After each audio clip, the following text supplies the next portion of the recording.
नमस्कार, आप देख रहे हैं इंडिया वॉइस और मैं हूं आपके साथ पुष्पेंद्र चौधरी। उत्तराखंड में विधानसभा चुनाव से पहले सियासी सरगर्मियां तेज हो गई हैं।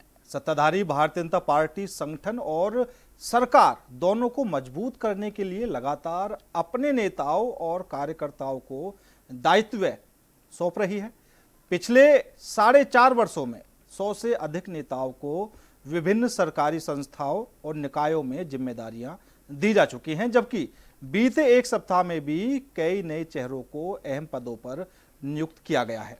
खास बात यह है कि इस पृष्ठभूमि में सूची में कांग्रेस पृष्ठभूमि से आए नेताओं को भी जगह मिली है। बीजेपी का दावा है कि इन नियुक्तियों से सरकार की योजनाओं के कामों में तेजी आएगी और आगामी विधानसभा चुनाव में संगठन को मजबूती मिलेगी। तो वहीं विपक्ष इसे चुनावी साल में कार्यकर्ताओं और नेताओं को साधने की कवायद बताते हुए सरकार पर निशाना साध रहा है। दायित्वों के इस बंटवारे को लेकर प्रदेश की राजनीति में बयानबाजी का दौर भी शुरू हो गया है।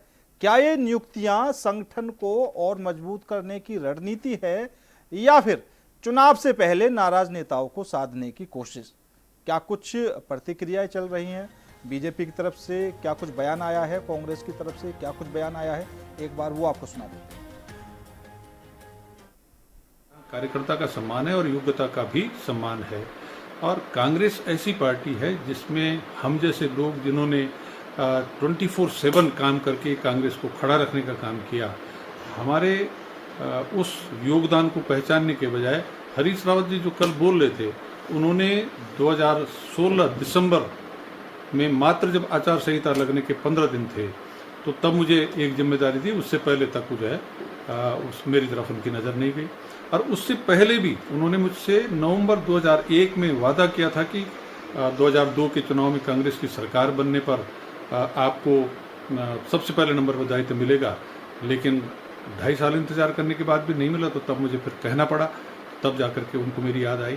तो न्याय का तकाजा है कि समय से आप पहचान करें और उसका फायदा दें। लेकिन कांग्रेस के मित्रों, अपनी चिंता करो और अपने पप्पू की चिंता करो। जो अंडमान निकोबार में जो है कि गोते लगाना पसंद करता है बजाय अल्मोड़ा और पौड़ी की मीटिंग के, तो 2027 में इसके परिणाम आपको भुगतने हैं। तो अपनी चिंता करो, ज़्यादा बेहतर। देखिए, 2027 के विधानसभा चुनाव में अब ज़्यादा समय नहीं है और भारतीय जनता पार्टी सरकार के क्रियाकलाप के खिलाफ जनता का आक्रोश अब खुले तौर पर दिखाई दे रहा है। जिस तरीके से भाजपा के बड़े नेताओं में ही अंतर्कलह है और वो धरातल पर भी अब नज़र आ रही है, तो भाजपा अब अपनी इस जो क्षतिपूर्ति है वो दायित्व बांट करके कर रही है। कांग्रेस मूल के लोगों को भी दायित्व दिए जा रहे हैं, जिससे भाजपा कैडर के कार्यकर्ताओं में बड़ा भारी आक्रोश है। वो सोच रहे हैं कि हमारा काम केवल दरी बिछाना रह गया, झंडा उठाना ही रह गया है और जो मलाईदार दायित्व हैं वो कांग्रेस से आए हुए लोगों को दिए जा रहे हैं। अब ये भाजपा का अंदरूनी मामला है कि वो किसे दायित्व देती है, किसे नहीं देती है। लेकिन किसी भी पार्टी का अगर कैडर है, वो अगर नाराज है, उसकी अगर उपेक्षा हो रही है, तो निश्चित तौर पर ये सही तरीका नहीं है। और जहाँ तक कांग्रेस मूल के जो लोग हैं उनको वहाँ दायित्व मिले हैं और वो कह रहे हैं कि कांग्रेस में उनकी उपेक्षा हो रही थी, तो ये उनके सरासर गलत आरोप हैं। और भाजपा नेताओं को खुश करने के लिए इस प्रकार के बयान हो सकता है वो दे रहे हूँ, क्योंकि वो लोग भाजपा में किस परिस्थिति में गए हैं, किस दबाव में गए हैं, ये तो वही बता सकते हैं। लेकिन दिनेश अग्रवाल जी कांग्रेस सरकार में कैबिनेट मंत्री रहे हैं और उनका एक रुतबा होता था। अब वो एक मामूली से पद पर चयनित हुए हैं, वो उनको दायित्व मिला है और अब वो अगर उसको उपलब्धि बता रहे हैं तो ये उनकी हताशा और निराशा है। भाजपा में उनको वो सम्मान नहीं मिल सकता है जो कांग्रेस में ने उनको दिया। तो आज इसी मुद्दे पर करेंगे चर्चा में शामिल होने के लिए हमारे साथ भारतीय जनता पार्टी से कमलेश रमन जी और कांग्रेस से गरिमा दसोनी जी जुड़ चुकी हैं। दोनों ही मेहमानों का बहुत बहुत स्वागत है। सबसे पहले कमलेश जी आपके पास ही आऊँगा, क्योंकि चुनाव भी आने वाला है और जो काम सरकार अब तक नहीं कर पाई वो अब काफ़ी ज़्यादा जल्दी में करने से लगी है। जैसे हमने कैबिनेट का विस्तार देखा जो काफ़ी समय से अटका पड़ा था, वो इस साल वो भी हो गया। आपके राष्ट्रीय अध्यक्ष आए, संगठन में जो जिम्मेदारी थी, किसको कहाँ भेजना था वो भी देख लिया, और अब जो दायित्व बांटे गए हैं, कांग्रेस सवाल उठा रही है, सवाल क्या एक तरह से तंज कस रही है कि अब जो चुनावी गणित है बीजेपी उसे साधने की कोशिश में है। पुष्पेंद्र जी, देखिए सबसे पहले तो मैं आपको बताऊं, जल्दबाजी कुछ नहीं है। हाँ। और सब प्रक्रिया के तहत है। सारी प्रक्रिया के तहत सारे काम होते हैं और संगठन लगातार अपना काम करता है। संगठन के हिसाब से भी और सरकार के हिसाब से भी अपने अपने उनकी समय विधि होती है कि वो किस तरीके से और कब किसको क्या देने वाले हैं। अब आपने कहा कि कांग्रेस जो है तंज कस रही है कि अब दिए हैं जाके क्या होगा। देखिए, ये तो हर सरकार का दायित्व बनता है। जो कार्यकर्ता बरसों बरसों तक पार्टी में होते हैं, उनको कहीं ना कहीं, जिनको टिकट नहीं मिलता या कोई कहीं एडजस्ट नहीं हो पाते हैं, वो जब सरकार आती है तो उनको कहीं ना कहीं, क्योंकि ये पद है, ये नियुक्तियां होती है। ये ऐसा नहीं है कि जबरदस्ती बनाई गई नियुक्तियां हैं, ये होती हैं और हमेशा से होती आई है। कोई ये पहली बार नहीं दिया। 2002 से लेके और अब तक लगातार जो भी सरकार रही है सबने दिया है। 350 बत्तियां बांटी है लोगों ने, तो 200 बांटी है। तो फिर अब ये तो हमने 100 का आंकड़ा भी अभी लगभग पूरा नहीं किया है। और अब रही बात इसकी कि इसकी जिम्मेदारियां, देखिए सबको जिम्मेदारियां मिलती हैं। प्रत्येक कार्यकर्ता जो पार्टी में काम करता है उसको एडजस्ट करने का काम होता है। अब इसमें तंज कसने वाली कोई बात ही नहीं है। मुझे लगता है कि ये कह देना कि भाई वो दूसरे दलों से आए, उनको भी एडजस्ट किया गया, भाई वो भाजपा भारतीय जनता पार्टी के कार्यकर्ता हैं, अब उनको दिया गया है, तो मुझे लगता है कि इसमें किसी को तकलीफ होने का सवाल ही नहीं उठता। और क्यों हो तकलीफ, क्योंकि हमने देखा है 2002 में जब कांग्रेस की सरकार आई थी तो हरियाणा और दिल्ली तक के लोगों को दायित्व बांटे गए थे, उनको राज्य मंत्री के दर्जे दिए गए थे, सूची है पूरी। 2012 में भी उसके बाद दिए गए। तो भाई ये तो आरोप लगाना मुझे लगता है कि मिथ्या होगा, ये गलत होगा। या तो पहले हमें अपने गिरबान में झांकने की आवश्यकता है कि हमने कितने दिए हैं दायित्व, और कमलेश जी, बिल्कुल ठीक बात है। और इसमें संगठन और सरकार की जो उपलब्धियां हैं उनको लोगों तक पहुंचाना है। सरकार के ये जो काम करने वाले हाथ हैं, क्योंकि अकेला एक व्यक्ति काम नहीं कर सकता, इसीलिए उसकी इतनी सारी शाखाएं होती हैं। हर विभाग के लिए सदस्य नियुक्त होते हैं, उपाध्यक्ष नियुक्त होते हैं, मतलब आपके कहने का मतलब ये है, समझ गया कमलेश जी, आपके कहने का मतलब ये है कि विधायक जी जनता के बीच में पहुंचे ना पहुंचे, लेकिन जो कार्यकर्ता हैं वो जरूर वहां पर पहुंच जाएं, वो उपलब्धियां गिना दे सरकार क्या काम कर रही है। विधायक अपने तरीके से पहुंचता है पुष्पेंद्र जी, मंत्री अपने तरीके से पहुंचते हैं। जो हर जगह नहीं पहुंच पाते हैं, उसके बदले हमारा ये जो कार्यकर्ता जिसको दायित्व मिलता है, जिसको जिम्मेदारी मिलती है, ये वहां पहुंचने का काम करता है, अपनी सरकार की योजनाओं को पहुंचाने का काम करता है। ये खाली इसलिए नहीं है कि बस खाली एक लाल बत्ती दे दी या खाली नेम प्लेट लगाने के लिए दिया, नहीं। हमने लाल बत्ती भी खत्म कर दी है, हमने बहुत सारी ऐसी सुविधाएं भी खत्म कर दी है। हमने केवल दायित्व दिए हैं ताकि वो अपनी जिम्मेदारियों का निर्वहन करें। ठीक है कमलेश जी, एक बार गरिमा जी से जान लेते हैं कि बीजेपी ने क्या क्या खत्म कर दिया। आपने कहा लाल बत्ती खत्म कर दी है, नेम प्लेट खत्म कर दी है, अब गरिमा जी बता देंगे उत्तराखंड में क्या कुछ स्थिति बनी हुई है। हालांकि आपके गुट से जो 2 नेता आए थे उनको भी जिम्मेदारी दी गई है, गरिमा जी, दिनेश अग्रवाल जी और ज्योति सिंह। देखिए, भाजपा के हाथी के दांत खाने के और होते हैं और दिखाने के और होते हैं। इन्होंने वीआईपी कल्चर खत्म करने की बात कही थी। आप जरा 4 धामों की यात्रा में चले जाइए, वहां वीआईपी दर्शन की पर्चियां बट रही हैं और लोग जो हैं 72 घंटे में भी दर्शन नहीं कर पा रहे, क्योंकि वीआईपीओ को पर्ची बांटी जा रही, बैकडोर एंट्री हो रही है इवन भगवान के दरबार में।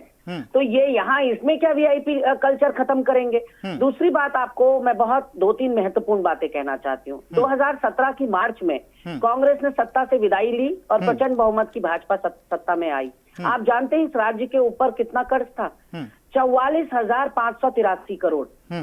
और आज की तारीख में मार्च 2026 का आंकड़ा है 1 लाख करोड़ हम पार कर गए हैं। यानी हम बाजार से ऋण लेकर सरकार की जो घोषणाएं हैं, जो योजनाएं हैं, उन पर खर्च करने के लिए हमें बाजार से ऋण लेना पड़ रहा है प्रति माह, और तनख्वाह और पेंशन देने के लिए हमारे पास अपने कर्मचारियों को पैसा नहीं। लेकिन गरिमा जी सरकार तो लाख दावे कर रही है कि हमने खनन में इतना रेवेन्यू प्राप्त कर लिया, रिकॉर्ड तोड़ दिया, काफी कुछ कर दिया।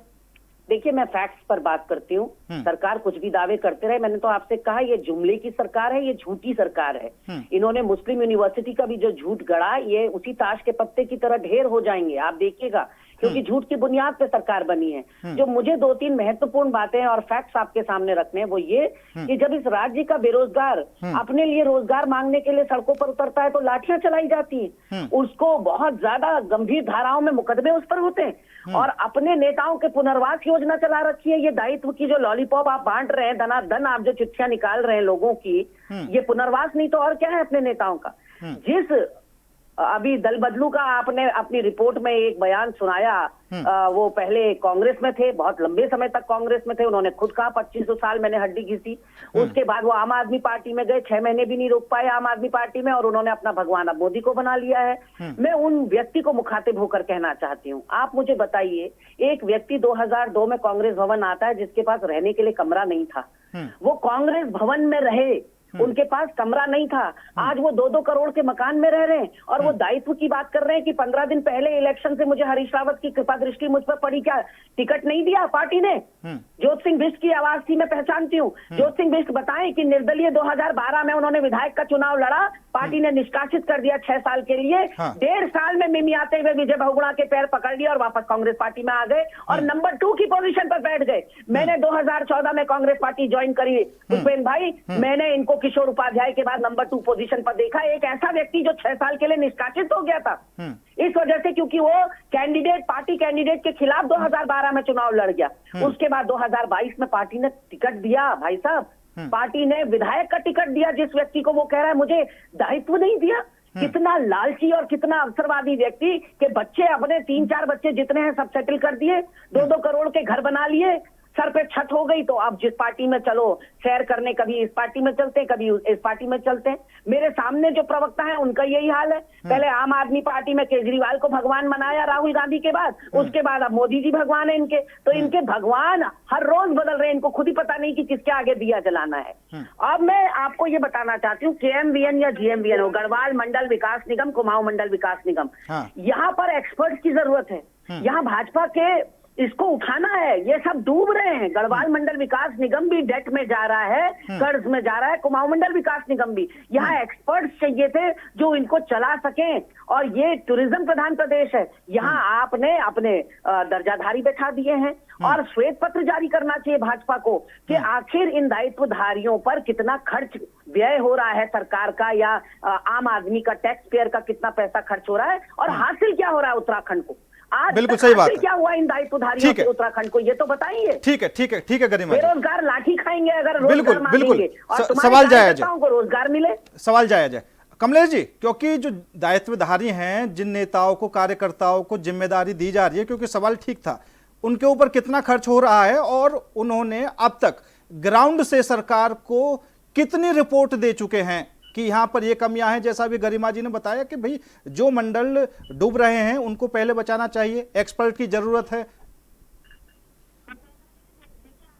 बात पर कहा, बिल्कुल सही है, बिल्कुल सही है। जरा इनसे पूछेगा 374 लाल बत्तियां बांटी थी तो कहाँ से पैसा आया था, तब कहाँ से दे रहे थे लोगों को पैसा, तब लाखों रुपए उनको सैलरी जा रही थी, गाड़ी दी जा रही थी, लाल बत्ती दी जा रही थी, हूटर दिए जा रहे थे, तब कहाँ से पैसा दे रहे थे। मतलब तुम करो तो बहुत अच्छा और दूसरा करे तो बुरा, ये कौन सा तरीका? कमलेश जी, इन्होंने कर दिया, इन्होंने, कमलेश जी, इन्होंने किया, इनके अंदर कुछ कमियां रही होंगी तो जनता ने इनको नकार भी तो दिया ना। जनता ने नकार भी दिया, अब आप क्या कर रहे हैं? जिस व्यक्ति की बात कर रही है ना पुष्पेंद्र जी, इन्होंने स्पष्ट कर दिया है आज टीवी चैनल पर बैठकर कि कांग्रेस भ्रष्टाचारी थी। इन्होंने खुद कहा कि उनके पास 2 कमरे नहीं थे। इसका मतलब तुम भ्रष्टाचार करवाते हो, लोगों को करोड़पति बनवाते हो, गलत काम करवाते हो, ये कहना चाहते हो आप टीवी चैनल पर बैठकर कि कांग्रेस पार्टी जो भ्रष्टाचारी है, उसमें जो है जिनके पास घर नहीं होता उनके पास 2-2 करोड़ के घर हो जाते हैं, ये बताना चाहते हो। नौकरियां, इसका मतलब आप फर्जी लगवाते हो। नहीं, इस हिसाब से तो नहीं। अगर कांग्रेस के समय में, पुष्पेंद्र जी, कमलेश जी, अगर कांग्रेस के समय में आवश्यकता है, नहीं, और देखने की आवश्यकता भी है। नहीं, बिल्कुल कमलेश जी, तो बोले ये छलियां बोले जिनमें बाकर छेद भाई पुष्पेंद्र जी। और क्या मजबूती 2012 में 200 लाल बत्तियां बांटी थी इनके फूफा जी ने, और जो 36 पार्टियों का इनके दादाजी 36 पार्टियों में से घूम कर आ गए, कितने बाप इनके दादा ने बदले होंगे पुष्पेंद्र जी, जरा इनसे पूछ लीजिएगा। ठीक है। और कमलेश जी, इनके दादा ने बदले हैं जो ये हमें बाप बता रहे हैं। एक एक करके ठीक है कमलेश जी, बैठ के इस तरह की बात करते हुए इनके दादा ने कितने बाप बदले, ठीक है। पूछे इनसे कितने अपनी पार्टी के नहीं, बिल्कुल बिल्कुल बिल्कुल ठीक बात है। कमलेश जी, अभी आपने एक बात कही, कमलेश जी अभी आपने एक बात कही, आपने खुद बात कही कि गरिमा जी ने ये स्पष्ट कर दिया कि उनके पास 2 कमरे नहीं थे, आज 2 करोड़ की कोठी है। ठीक, उनकी सरकार में चलो भ्रष्टाचार हुआ, ठीक है, अब वो आपकी पार्टी में आ गए तो आप पर तो हमेशा ही आरोप लगते रहते हैं कि जो भी आप कहें चला जाता है, सर्फ एक्सेल की तरह धुलकर साफ हो जाता है। हमें क्या मिलता है क्या नहीं मिलता, इनके पेट में क्यों दर्द होता है? इनके पेट में तो वहाँ भी दर्द होता है जब कांग्रेसियों को भाजपा को नुकसान पहुंचाएंगे। एक एक करके इनके पेट में दर्द होता है, आज भी इनके पेट में दर्द है। अरे भाई, भारतीय जनता पार्टी दे रही है, तुम्हारे पेट में क्यों दर्द हुआ? नहीं, कमलेश जी दर्द नहीं है कमलेश जी, ठीक है, मैं बोल रहा हूं कि विपक्ष की भूमिका में ये बैठे हैं, इनका फर्ज है, और ये ना भी पूछे, ये ना भी पूछे, सुनिए सुनिए कोई भूमिका नहीं है, जीरो भूमिका है, सुनिए, ठीक है ठीक है, चलिए चलिए ठीक है, जनहित के मुद्दे हैं उनको नहीं सुन तो लीजिए, ठीक है ठीक है, मान लेते हैं इनकी कोई भूमिका नहीं है, लेकिन जनता की तो भूमिका है। जनता तो सवाल कर सकती है कि जो दायित्वधारी हैं उन पर कितना खर्चा किया जा रहा है, और जो जनता की समस्याएं हैं, जो जनता की समस्याएं हैं वो दायित्वधारी सरकार तक पहुंचा भी पा रहे हैं या नहीं। जैसा आपने कहा कि भैया दायित्व बंटने से और योजनाओं में तेजी आएगी, विकास तेजी से होंगे। पुष्पेंद्र जी, मैंने क्या कहा कि मुख्यमंत्री जी की ये शाखाएं होती हैं और हमने अपनी सीमा पार नहीं करी कांग्रेस की तरह। 374 लाल बत्तियां बटी थी नागेंद्र तिवारी जी के समय पे और 185 लाल बत्तियां बटी हरीश रावत जी के समय पे। कैसी बातें करते हैं ये बोलने वाले लोग, थोड़ा सा समझते नहीं है, देखते नहीं है कि अपनी पार्टी पे कितना मैल है, अपने कॉलर पे कितना मैल है, दूसरों के कॉलर को झांकना है इन्होंने। मैं जवाब दे दूं कमलेश जी, ठीक है कमलेश जी, ठीक है समझकर जिम्मेदार नहीं, ठीक है कमलेश जी हो गया, कमलेश जी हो गया। पहली बात तो ये कि पिछली सरकार ने क्या किया क्या नहीं किया, अगर आप उनसे कंपेयर करेंगे तो फिर आपकी भूमिका क्या रह जाएगी। ठीक, कांग्रेस में कमियां थी, कांग्रेस को नकार दिया, अगर आप भी यही करेंगे तो आपको भी जनता नकार देगी। ठीक है, गरिमा जी आप आइए। देखिए, मैं पुष्पेंद्र जी, इन्होंने शुरुआत में कहा कि जो कार्यकर्ता वर्षों वर्ष तक पार्टी के लिए निष्ठापूर्ण तरीके से काम कर रहा है, अगर उसको दायित्व दे दिया तो क्यों पेट में मरोड़। कितने वर्ष हो गए जो 2 दायित्वधारी कांग्रेस से आए हुए बनाए गए हैं, उनको कितने वर्ष हो गए? 1.5 साल नहीं हो रखा है। खुरचन दे रहे हैं ये अपने कार्यकर्ताओं को, मलाई दे रहे हैं ये कांग्रेस से आए हुए लोगों को। तो कितनी निष्ठा है तुम्हारी? 1.5 साल की तुम लोग गई हो और चैनल पर बैठ के शर्म नहीं आती? तुम 3 बार दल बदल कर चुकी हो। मैं निखालिस सोना हूँ 24 कैरेट का, तुमको शर्म नहीं आती? 3 दल बदल चुकी हो अभी तक। तुम 50 साल की उम्र में अभी तक पर्सनली नहीं, मैच्योरिटी 50 साल में तुमको नहीं आई कि तुम्हें ये पता नहीं चल रहा है कि मुझे अपना भगवान किसको बनाना है। मैं निखालिस 24 कैरेट की सोना हूँ। मेरे को, आपको क्या लगता है पुष्पेंद्र जी, क्या गरिमा दसौनी को भाजपा अप्रोच नहीं कर रही होगी? क्या मुझे नहीं मिल रहे होंगे लाल बत्ती के ऑफर और बड़ी बड़ी तनख्वाह के ऑफर? क्या मेरे पास नहीं आ रहे होंगे? नाम के साथ बता सकती हूँ कौन ऑफर लेके आता है और किसका ऑफर आता है। लेकिन हमने क्योंकि लालच नहीं सीखा, क्योंकि जाना सबको एक ही कफन में है। कफन में जेब नहीं होती, इनको याद रखना होगा। आज समाज में इनकी जो थूथू हो रही है, इन दल बदलुओं की जो किरकिरी हो रही है, जो इज्जत और सम्मान इन्होंने बेच खाया अपना इन दल बदलुओं ने, उससे गरिमा दसौनी नमक के साथ रोटी खाना पसंद करेगी, लेकिन इस तरह की छिछलेदर नहीं चाहिए। आज इनका कोई सम्मान नहीं है, ना अपनी पार्टी के अंदर कोई सम्मान है, कोई इन दल बदलुओं के नजदीक पटकना ठीक है। मैंने देखा है समारोह में किस तरह से ये जो दल बदल करके गए हैं भाजपा में, ये कल्ले पड़ जाते हैं। ये किस तरह से दूध में से मक्खी की तरह छिटका दिए जाते हैं। एक नमस्कार करने वाला कमलेश जी आ रहा हूँ आपके पास, आ रहा हूँ कमलेश जी, शांत, आपके पास आ रहा हूँ कमलेश जी अभी, क्योंकि मेरा बोलने का टर्न था, परेशान तो आप हो रही हैं।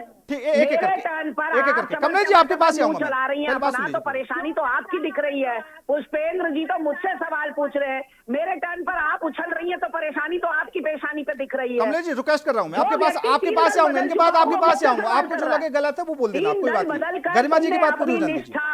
अपना समर्पण, अपना योगदान सब तो वैसे ही खुली किताब की तरह हो गया तुम्हारा। 3 दल बदल चुके हो। चलिए ठीक है, पर्सनली नहीं, मैं सवाल कर लेता हूँ। कमलेश जी ठीक है, जो अलग अलग दलों से चुनाव लड़ा, ये बताओ। चलिए ठीक है, सवाल सुन लीजिए। कमलेश जी सवाल आ रहा है, बताओ कि उनके कितने अपने बाप से, अगर तुम मेरे बाप की बात कर रहे हो। चलिए ठीक है कमलेश जी, अब सवाल सुन लीजिए। कमलेश जी, सवाल ये है क्योंकि आपके भी राष्ट्रीय अध्यक्ष उत्तराखंड में आए, राहुल गांधी जी का भी दौरा होने वाला था। सुनिए सुनिए एक एक करके। गरिमा तो सोनी जी, आप परेशान मत होइए। नहीं, आप पर्सनली हो रहे हैं, आप आप फिर परेशान मत होइए। सवाल सुन लीजिए, सवाल सुन लीजिए कमलेश जी। ये हमारी पार्टी है, ये भारतीय जनता पार्टी की पार्टी है, आपको क्यों दिक्कत हो रही है? चलिए ठीक है ठीक है कमलेश जी, सवाल ये है क्योंकि आपके भी राष्ट्रीय अध्यक्ष आए और उधर राहुल गांधी जी का 4-5 जून को दौरा था, वो बारिश के कारण नहीं आ पाए। दूसरा, उनकी जनसभा में वो लोग देखने को मिले काफी भारी भीड़, तो उससे क्या लग रहा है आपको कमलेश जी? दूसरों के दायित्व पे तो तुम्हें जो है पेट में परेशानी आ गई, तुम्हारे माथे पर पसीना आ गया भाई। नहीं कमलेश जी, गलत बात। कमलेश जी, गलत बात है। खनन के पट्टे कौन लेता है? खनन के पट्टे कौन दिलवाता है, कौन लेने जाता है, ये सबको पता है। कमलेश जी, गलत बात है, क्योंकि मैं सवाल कर रहा हूं, आप में से कोई सुन नहीं पा रहा। ठीक है कमलेश जी, सवाल मेरा ये था भैया, भाई लालच बहुत बड़ा है तुम्हारा, लालच आ चलिए ठीक है ठीक है ठीक है ठीक है कमलेश जी, आपका भी, गरिमा जी आपका भी बहुत बहुत धन्यवाद मेरे साथ इस खास चर्चा में जुड़ने के लिए, क्योंकि आप में से अब कोई सुनने की कोशिश ही नहीं कर रहा है। फिलहाल जिस तरीके से भारतीय जनता पार्टी में अब नेताओं को, कार्यकर्ताओं को दायित्व सौंपे जा रहे हैं, इससे एक बात तो साफ है कि जो चुनावी तैयारी है उसके संकेत साफ तौर पर दिखाई दे रहे हैं। अब जिस तरीके से कांग्रेस की तरफ से कहा जा रहा है कि बीजेपी चुनावी गणित को साधने की कोशिश में है, अब जो रूठे हुए लोग हैं वो भी मनाए जाएंगे, चुनावी वर्ष आने वाला है, क्या कुछ कहानी होगी, क्या कुछ रणनीति होगी, कौन किस पर हावी होगा, सब कुछ देखा जाएगा। फिलहाल मेरे साथ इस खास पेशकश में इतना ही। नमस्कार।